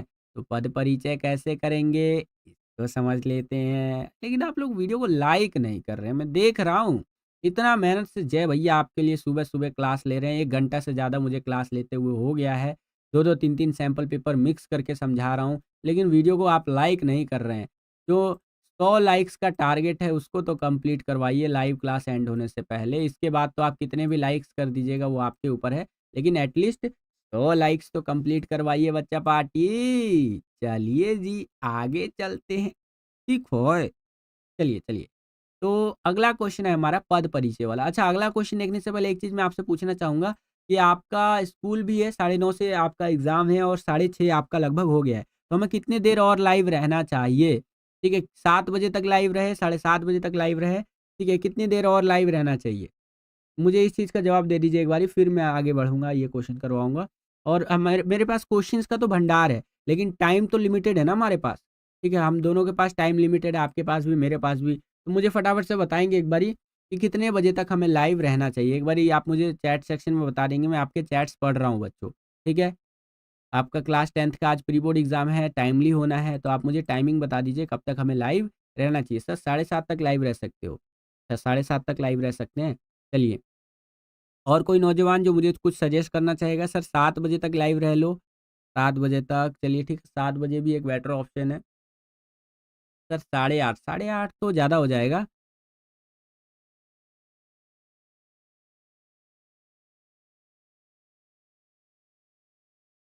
चलिए वेरी गुड सर, 7:30 तक। 9:30 कोमल दीक्षित, 9:30 तो बहुत ही ज़्यादा हो जाएगा। 9:30 बहुत ज़्यादा हो जाएगा। कोशिश करता हूँ 7 बजे तक मैं लाइव रहूँ आपके लिए, ठीक है? और भी जो इम्पोर्टेंट क्वेश्चन मुझे लगते हैं वो सारे क्वेश्चंस आपको मैं करवा दूँ। क्लियर है? चलिए। बस आप लोग लाइक की संख्या में कमी मत होने दीजिए, क्वेश्चन करवाने में मैं कमी नहीं होने दूँ, ठीक है? चलिए, यहाँ पर ये क्वेश्चन देखिए, निर्देशानुसार पद परिचय पर आधारित 5 प्रश्नों में से किन्हीं 4 प्रश्नों के रेखांकित पद का पद परिचय लिखिए, ठीक है? तो पद परिचय क्या होता है इसको समझिए। पद परिचय में किसी रेखांकित शब्द के बारे में बातें लिखी जाती हैं। ये अंडरलाइन्ड वर्ड जो होता है ना उसके बारे में बातें लिखी जाती हैं, जिसके अंदर पद का नाम लिखा जाता है कि वो संज्ञा है, सर्वनाम है, विशेषण है या क्रिया है, अव्यय है और उसका भेद लिखा जाता है, लिंग लिखा जाता है और वाक्य में प्रयोग कैसा है वो लिखा जाता है। जैसे सबसे पहला है शीला अग्रवाल, तो शीला अग्रवाल फीमेल है, तो पद परिचय संज्ञा हो जाएगा, है ना? और भेद व्यक्तिवाचक संज्ञा हो जाएगा, लिंग की बात करें तो स्त्रीलिंग हो जाएगा, वचन एकवचन हो जाएगा, वाक्य में प्रयोग है कर्म के रूप में, ठीक है? फिर है हमारा अगला हमारा एक दे रखा है यहाँ पर बच्चों, दूसरा हमारा दे रखा है, हीरे की पनियाती फाके बहुत स्वादिष्ट थी, ठीक है? तो इसका कैसे करेंगे? तो इसमें हमारा पद हो जाएगा विशेषण क्योंकि पनियाती बातें बोली गई है। भेद हो जाएगा गुणवाचक विशेषण, लिंग है स्त्रीलिंग, खीरा स्त्रीलिंग में आ जाएगा। वचन बहुवचन क्योंकि बहुत सारे खीरे एक साथ लेते हैं। वाक्य में प्रयोग है फाके संज्ञा की विशेषता बताने के लिए, ठीक है? तो इस तरह से आप समझ सकते हैं। कितने बच्चे वॉचिंग पर है? 24 बच्चे वॉचिंग पर है और 68 लाइक्स हो चुके हैं। लाइक की संख्या बढ़ाते रहिए बच्चों, लाइक की संख्या को बढ़ाते रहिए। जैसे पुराने ज़माने की मूवी में बोलता था ना, जागते रहिए, उसी तरह से मैं आपको बोलना चाहूँगा, लाइक की संख्या को बढ़ाते रहिए, है ना? क्योंकि आपका एक-एक लाइक हमें मोटिवेट भी तो बहुत ज़्यादा करता है। ठीक है बच्चा बॉडी, आगे बढ़ें अगले प्रश्न की ओर। चलिए, अगला प्रश्न है हमारा यहाँ पर इस तरह से, शुक्ल पक्ष में चाँद निरंतर बढ़ता है। तो यहाँ पर ये जो शब्द दिया गया है ना, बढ़ता है, ठीक है? तो इसका हमें पद परिचय लिखना है। तो कैसे लिखेंगे पद परिचय इसका? इसका पद परिचय की बात करें तो पद जो है वो क्रिया है। ये एक तरह का काम है ना, चाँद बढ़ता है और भेद जो होगा वो आक्रामक क्रिया होगा। भेद क्या होगा इसका? वो होगा आक्रामक क्रिया, राइट? अगला है काल, वर्तमान काल की बात हो रही है, वचन एक वचन है और पुरुष अन्य पुरुष है। तो इस तरह से आंसर आप लिख सकते हैं। चलिए, चलिए। अंकिता, अंकिता कौन से चैनल की बात हो रही है? क्या बातें चल रही है चैट सेक्शन में? अंकिता बेटा, पढ़ाई पे ध्यान दो बेटा। लड़कियों को तो मैं बहुत ज़्यादा प्रेरित करता हूँ पढ़ाई के लिए। आप चैट सेक्शन में पता नहीं किस चैनल के गुण गाई जा रही हैं, है कि नहीं? पढ़ाई पे ध्यान दो बेटा, पढ़ो लिखो, आईए-वाईए बनो। चलिए, अगला एक शब्द है लगातार। लगातार का पद परिचय हमें लिखना है, ठीक है? तो लगातार का पद परिचय की बात करें तो पद जो होगा क्रिया विशेषण होगा, भेद रीतिवाचक क्रिया विशेषण, वाक्य में प्रयोग चल रही थी, क्रिया की रीति बताने के लिए ये हुआ है, ठीक है? तो इस तरह से आंसर आप लिख सकते हैं, ओके? चलिए, आगे चलते हैं। भाइयों ये कल वाले क्वेश्चन है, बिल्कुल कल वाले क्वेश्चन है, रिवीजन जो चल रहा है हमारा, कई सारे पेपर्स का रिवीजन करवा रहा हूँ मैं आपको, है कि नहीं? चलिए, चलिए, आगे चलें। अगला एक शब्द है शाब्बास। शाब्बास का पद परिचय कैसे लिखेंगे? इसका पद हो जाएगा अव्यय, भेद हो जाएगा विस्मयाबोधि अव्यय, वाक्य में प्रयोग हुआ है प्रशंसा प्रकट करने के लिए। ठीक है? तो इस तरह से आंसर आप लिख सकते हैं बच्चों। ठीक है? ऑलमोस्ट हमें 6:30 हो चुके हैं लाइव करते-करते और अकॉर्डिंग टू मी इतने क्वेश्चन सफिशिएंट है आपके एग्ज़ाम के लिए। ठीक है? मुझे लगता है अब मुझे लाइव एंड कर देना चाहिए। एंड कर दूँ लाइव? बताओ, बताओ, बताओ लाइव एंड कर दूँ या और क्वेश्चंस करवाऊँ?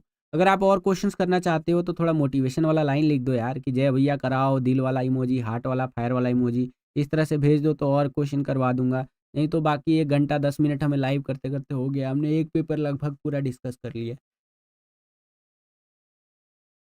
बताओ फटाफट से।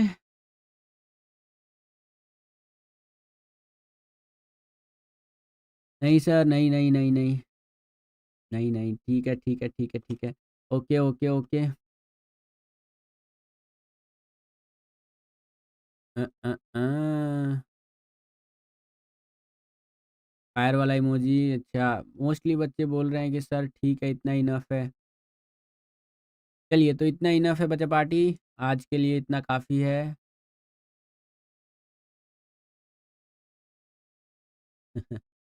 बस बच्चों यही तो बस बच्चों यही था आज का ये वीडियो। आशा करता हूँ आपको ये वीडियो पसंद आया होगा। अगर आपको ये वीडियो पसंद आया तो कर दीजिए ज़्यादा से ज़्यादा लाइक। जितना ज़्यादा वीडियो को आप लाइक करेंगे, उतना ज़्यादा हमारा मोटिवेशन बढ़ता है इसी तरह की वीडियोज़ को बनाने के लिए। चैनल पर अगर आप नए आ गए हैं, learning king 10th YouTube channel को अभी तक आपने सब्सक्राइब नहीं किया है, तो सब्सक्राइब कर लीजिए। इसी तरह की वीडियोज़ हम आपके लिए लेकर के आते रहते हैं और जैसे ही आप चैनल को सब्सक्राइब करेंगे, बगल में आपको बेल का, घंटी या घंटा कुछ भी कह सकते हो, उसका आइकन देखने को मिलेगा। उसको प्रेस करके ऑल पे क्लिक कर दीजिएगा, जिससे कि जो भी हम नया वीडियो अपलोड करें, उसका नोटिफ़िकेशन सबसे पहले आपके फ़ोन पर आ जाया करे और आपकी जो तैयारी है एग्ज़ाम्स के लिए, वो और भी बेहतर से बेहतर तरीके से हो सके। इस वीडियो के लिए इतना ही, मिलता हूँ आपसे अगली और एक्साइटिंग वीडियो में। तब तक के लिए खुश रहिए, खुश रखिए सभी को। जय हिंद, वंदे मातरम।